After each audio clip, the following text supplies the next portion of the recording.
Hello students, let's see this question.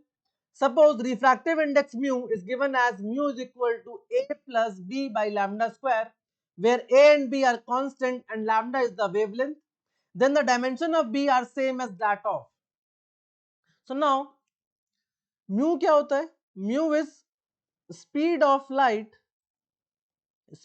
light in vacuum divided by speed of light in medium.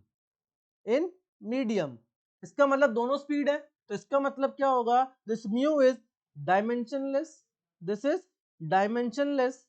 And unitless clear? Now अगर ये unitless है तो देखो mu is equal to A plus B by lambda square.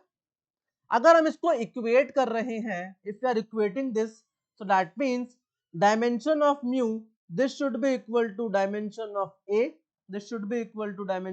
a, and dimension of b by lambda square, this should be equal to dimension of a. Why? Because अगर दो quantities के dimensions same होंगे then only हम उनको add कर सकते हैं. Clear? Then only हम उसको ऐड कर सकते हैं. अगर ऐड कर रहे हैं तो इसका मतलब ये है कि डायमेंशन जो ए के हैं वही डायमेंशन किसके होंगे? बी बाई लैम्डा स्क्वायर के. लेकिन ए के डायमेंशन किसके बराबर है? म्यू के बराबर, और म्यू है आपका डायमेंशनलेस, तो that means this is m0 l0 t0. क्लियर? तो इसका मतलब ये है this b by lambda square के डायमेंशन जो होंगे this will be equal to m0 l0 t0. So that means dimension of b, this will be equal to dimension of lambda square, that will be equal to lambda square. और lambda क्या है? Wavelength, और wavelength होती है metre में, तो that means ये हो जाएगा l square, this will be l square. Now option देखो क्या है? वेवलेंथ के होते हैं डायमेंशन l, वॉल्यूम होता है बेटा आपका मीटर क्यूब, एरिया होता है मीटर स्क्वायर, और प्रेशर होता है आपका newton per metre square, force upon area.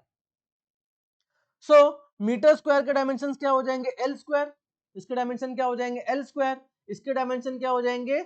L cube. इसके डायमेंशन क्या हो जाएंगे? L cube. और प्रेशर के तो नहीं आएंगे, ठीक है, प्रेशर के ये तो नहीं होंगे. तो इसका मतलब ये किससे मैच कर रहे हैं? Dimension of B is matching with this dimension of area. किससे? Dimension of area which is metre square यानी कि L square. Clear? So the correct option will be option 4, that is area. Clear? I hope you got the concept. पढ़ते रहिए. All the very best.